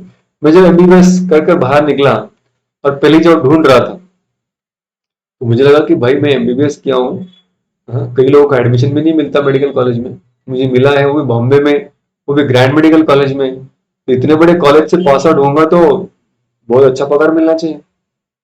तो मेरा डिग्री सर्टिफिकेट लेकर अलग अलग हॉस्पिटल में जा रहा था इंटरव्यूज के लिए. तो फिर मैं जब जॉब के लिए अप्लाई कर रहा था तो सामने से लोग सैलरी कितना ऑफर कर रहे थे मुझे. 2009 की बात है. तो कोई 7,000, कोई 8,000, कोई 9,000, कोई 11,000, 10,000. मैं सोचा कि व्हाट इज दिस. हाँ, ये कोई मेरा वर्थ है. मैं 9,000 के लिए काम करना ही नहीं चाहता, मुझे नहीं करना ऐसे जॉब. तो 1 साल तक मैं जॉब ढूंढता रहा. आप पूछेंगे भाई प्रभु जी एमडी के लिए प्रिपरेशन क्यों नहीं किया. कि तब तक मेरा प्लान हो चुका था कि मुझे गीता सिखानी है। So I wanted some quick money, जिससे कि मैं जल्दी से पैसा कमाऊं, माता पिता की जो जरूरत है उसको भी कंप्लीट करूं, भाई का एजुकेशन था वो भी मुझे सपोर्ट करना था। तो वो सब करने के लिए मुझे तुरंत पैसा चाहिए था, और साथ साथ में मेरा गीता का पढ़ाई भी करना था। तो 9-10 हजार की जॉब तो मैं लेने के लिए बिल्कुल तैयार नहीं था। आई वाज सरप्राइज कि ये जॉब थोड़ी करूंगा, इतना मैं सीखा हूं, मुझे कोई अच्छी जॉब करनी है। तो 1 साल तक आई वॉज अनएम्प्लॉयड। मतलब हंसने की बात है कि एमबीबीएस करके कोई 1 साल तक अनएम्प्लॉयड भी रह सकता है। So after around 9 months, then one senior came to me and said, "प्रभु, ऐसे नहीं होता। कोई छोटी जॉब करने से छोटा नहीं होता। You start doing a small job, you learn. If you have a right attitude to learn, then you will be picked up from there for a bigger salary." आप छोटे जॉब में पहले एंट्री मारिए, और वहां पे अगर आप तन्मयता से काम करेंगे, आपके इंटेंशंस अगर अच्छे होंगे, that intentions will reward you। तो ये बहुत सिंपल चीज है, लेकिन आजकल वो देखने को भी नहीं मिलती स्टूडेंट्स में। मैं भी उसका एक उदाहरण हूँ। बट कृष्ण यहाँ पर दिखा रहे हैं, हालांकि he has all the opulences, is all powerful, he can just finish this war in a click, but he is taking very, very humble and a simple position to indicate that it's not external position which determines person's status. It's an attitude and a purpose for which he is doing. So after Sanjay says that, then Sanjay shifts camera to the most important personality, third personality, and that is Arjuna in this chapter. Now, when Arjuna observes this army, he wants to observe it more keenly. And now he approaches Krishna and says, "Oh Krishna, I am Arjuna, the Gandhivdhari. I don't fear anyone who is coming here. But just before fighting, just like a speaker wants to know the audience, fighter wants to see an opponent. कितने लोग हैं? How powerful they are? Sir, I am prepared and sufficiently warmed up. Just take my chariot. मेरा रथ आप दो सेनाओं के बीच में रखो, थोड़ा देख लेते तो कौन कौन आए हैं जो अर्जुन के बाणों से मरने के लिए तैयार हैं." That was Arjuna's confidence. And then Arjuna ordered, he just gave an order to Krishna, whose order everyone should follow. जिसकी आज्ञा सभी को पालन करनी चाहिए, उसको अर्जुन ऑर्डर दे रहा, कह रहा है कि लेके चलो मेरा रथ वहां पर। Now that is again Krishna's humility, नम्रता है। भगवान फिर अर्जुन का चैरियट लेकर दो सेनाओं के बीच में लेकर आते हैं। But here is a turning point where Krishna very strategically places Arjuna's chariot। ऐसे जगह पर अर्जुन का चैरियट खड़ा करते हैं जहां पर जब अर्जुन जो फुल्ली कॉन्फिडेंट है, जब सेनाओं को देखता है, उसका सारा कॉन्फिडेंस खत्म हो जाता है। सो अर्जुन कहां पर उसका वो रथ खड़ा होता है, क्यों उसका कॉन्फिडेंस डाउन होता है, और किस तरह से वो रिस्पॉन्ड करता है, वो सब बातें हम कल के सत्र में चर्चा करेंगे। तो आज हम यहाँ पर ही रुकते हैं। तो क्योंकि अर्जुन का टर्निंग पॉइंट बहुत महत्वपूर्ण है, जब तक हम उसको नहीं समझेंगे कि ये टर्निंग पॉइंट क्यों महत्वपूर्ण है, तब तक हम भी गीता के अंदर टर्न लेकर उस ज्ञान तक नहीं पहुंच पाएंगे। So we like to spend more time on this topic. So we will start tomorrow with this last section of this first chapter, and then we will continue on the second chapter. बहुत बहुत धन्यवाद। तो अभी तक हमने जो चर्चा की, या फिर इन जनरल कोर्स के बारे में, या गीता के बारे में, जीवन के बारे में आपको कुछ प्रश्न है तो अभी हम लेना चाहेंगे। किसी कुछ प्रश्न है तो अभी पूछ सकते हैं। जैसे मैंने कहा कि हमें ये इंटरेक्टिव सेशन है, सो जितने क्वेश्चन ज्यादा होंगे उतना इसमें से हम ज्यादा गेन करेंगे, मैं भी और आप भी। So any question. कभी कभी हमें प्रश्न पूछने में डर लगता है, क्योंकि हमें लगता है कि ये कितना सिंपल, मतलब लोग क्या सोचेंगे कि इतना भी नहीं मालूम इसको। तो डोंट फील लाइक दैट। जैसे मैंने एक स्टेटमेंट सुना था, those who ask questions, their ignorance is, their ignorance become public. सबको दिखता है कि कितना अज्ञानी है, लेकिन जो प्रश्न नहीं पूछते वो जिंदगी भर के लिए अज्ञानी रह जाते हैं। पहले वो दिखते नहीं, लेकिन अज्ञानी रह जाते हैं। So if you have any doubts, any questions, any queries, please feel free to ask. कोई प्रश्न है पूछ सकते।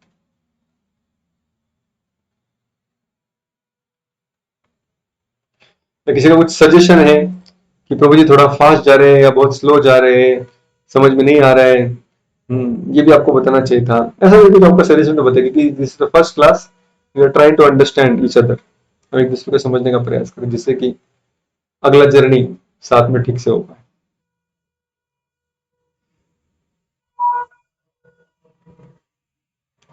हाँ, बोलिए डिम्पल जी।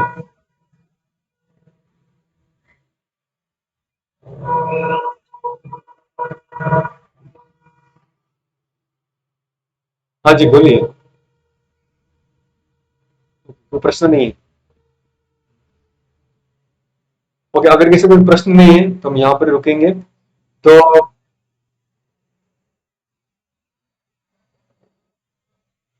हाँ।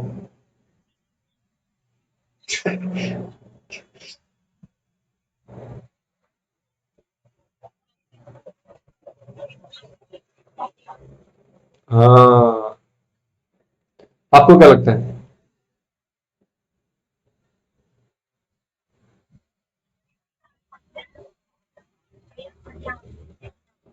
Okay okay okay, very good question. बहुत मतलब जैसे मैंने कहा था ना कि हमारे सारे प्रश्न गीता में आने वाले हैं, तो यही प्रश्न अभी कल के हमारे सत्र की शुरुआत होगी। अर्जुन पूछेगा कि भाई ये सब मारना जरूरी है क्या? क्यों इनको मार रहे हैं हम?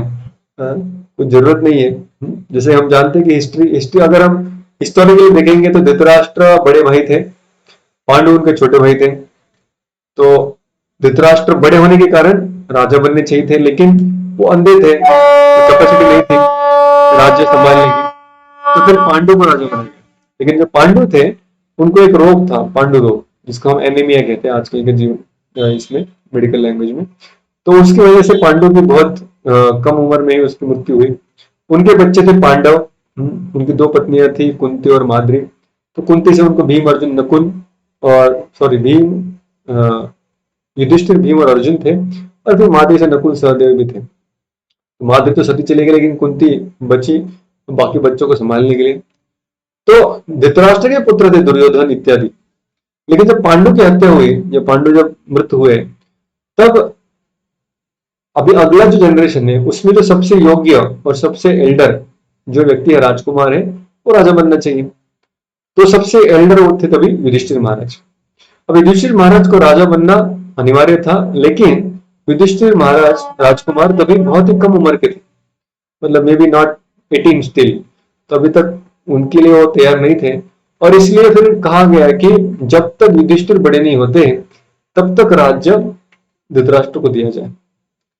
लेकिन जब धृतराष्ट्र उस राज्य को संभाल रहे थे कुछ समय के लिए, संभालते संभालते संभालते संभालते उनको लगने लगा कि ये किसी को दू ही ना, कि मेरे पास ही रह जाए तो कितना अच्छा होगा, या फिर मेरे से मेरे पुत्र तक चला जाए तो बहुत अच्छा होगा। तो ये उनकी इच्छा थी। अब ये इच्छा इलीगल थी। तो जैसे ही राजकुमार बड़े हुए, युधिष्ठिर ने कहा कि भाई जो कहा था उस तरह से कीजिए। युधिष्ठिर ने ये भी ऑप्शन दिया कि ठीक है, आप मुझे राजा नहीं बनाना चाहते, कोई बात नहीं, लेकिन आधा आधा बात कर लेते हैं। पांडु के पुत्रों को आधा दे दीजिए, हम 5 ले लेंगे आधा, और आप बाकी का आप आधा लीजिए। उसके लिए तैयार नहीं हुए। फिर उन्होंने दूसरा भी प्रपोजल दिया कि भाई कुछ भी नहीं देंगे तो भी चलेगा। तो युद्ध रोकने की या ये सब हत्या रोकने की युधिष्ठिर, भीम और अर्जुन ने और कृष्ण ने स्वयं बहुत प्रयास किए। वो खुद धृतराष्ट्र के पास गए थे, कृष्ण खुद शांतिदूत बनकर गए थे, और उन्होंने कहा कि ये लोग क्षत्रिय है, ये लोग क्षत्रिय हैं, तो इनको थोड़ा तो राज्य दीजिए। कुछ 2-4 गांव इनको दे दीजिए, जिससे कि वो अपना उदर निर्वाह चलता है, क्योंकि ये तो ना कुछ बाकी कुछ काम नहीं कर सकते, ये लोग राज्य संभाल सकते हैं बस। तो इनको थोड़ा राज्य दे दीजिए, 2-4 गांव दे दीजिए, 5 गांव 5 भाइयों को दीजिए, बाकी सारा पृथ्वी का, विश्व का राज्य आप लोगों का। तो दुर्योधन, जो कि धृतराष्ट्र के पुत्र था, उसने कहा कि सुई के नोक पर बैठेगी उतनी जमीन भी मैं आपको नहीं देना चाहता। तब कृष्ण समझ गए कि अभी यहाँ पर कॉम्प्रोमाइज या फिर बातों से बात सुलझेगी नहीं। उन्होंने कहा कि अब इनको लीगली इनको डिफीट करना जरूरी है, इनको यहाँ से हटाना जरूरी है, क्योंकि ये लोग अगर सत्ता पे आएंगे तो फिर लोग इस तरह से स्वार्थमय जीवन को ही आगे बढ़ाएंगे। जैसे गीता में हम जब चौथे तीसरे अध्याय में जाएंगे तो पढ़ेंगे, यद्यद आचरण श्रेष्ठ तत्त एव जना। किसी स्टेट का या किसी परिवार का, किसी समाज का नेता कौन है, उसको चूज करने में, जैसे आजकल तो डेमोक्रेसी, हम सिर्फ वोटिंग करते हैं और वोटिंग से जिसको ज्यादा वोट मिले वो नेता बन जाते हैं। लेकिन जब कृष्ण किसी को नेता चुनते हैं तो इस तरह से चुनते हैं कि जिससे कि वो एक अच्छा उदाहरण हो, एक ऐसा उदाहरण जिसको प्रजा देखकर फॉलो कर पाए। दुर्योधन बिल्कुल ऐसा उदाहरण था नहीं। युधिष्ठिर वैसे उदाहरण थे, लेकिन अभी सिर्फ बातों से वो राज्य मिलने वाला नहीं था, इसलिए बलपूर्वक उनसे छीनना आवश्यक था। और बलपूर्वक छीनने के लिए युद्ध आवश्यक था, क्योंकि युद्ध उस समय भी युद्ध भी होता था। आजकल जैसे युद्ध होते हैं उसमें हिंसा ज्यादा होती है। ज्यादा मतलब अभी आज समझो चाइना और इंडिया में अगर वॉर हुआ तो सबसे बड़ा हमारा डर क्या है कि चाइना पर मिसाइल ना चला दे, क्योंकि मिसाइल जब चलती है तो किसी साधारण नागरिक के ऊपर भी गिर सकती है, सामान्य लोगों को भी आक्रमण होता है। लेकिन उस समय ऐसे नहीं किया कृष्ण ने कहा कि हम ऑफिशियल युद्ध खेलेंगे। युद्ध मतलब उसमें सिर्फ क्षत्रिय लोग ही युद्ध भूमि पर आएंगे और बाकी सारी जनता सेफ राज्य में होगी। तो कुरुक्षेत्र एक ऐसा भूमि था, एक बहुत बड़ा मैदान था, जहां पर पहले यज्ञ इत्यादि करने के लिए मैदान काम में लाया जाता था। लेकिन फिर कृष्ण ने कहा कि कुरुक्षेत्र में हम मिलेंगे, वहां पर युद्ध होगा। जो सामान्य नागरिक है उनको उसको कुछ ठेस नहीं पहुंचेगी। जो लोग युधिष्ठिर को राजा बनने के अपोजिट है, ऐसे राजागण जो कि अधर्म से जीना चाहते हैं, वो लोग सामने आए। अब ये सारे अधर्मी राजाओं को फिर कृष्ण ने वहां पर खत्म किया और फिर धर्म संस्थापनार्थाय संभवामि युगे युगे, और फिर ऐसा एक धर्म, एक अच्छा उदाहरण प्रस्तुत किया। ठीक है।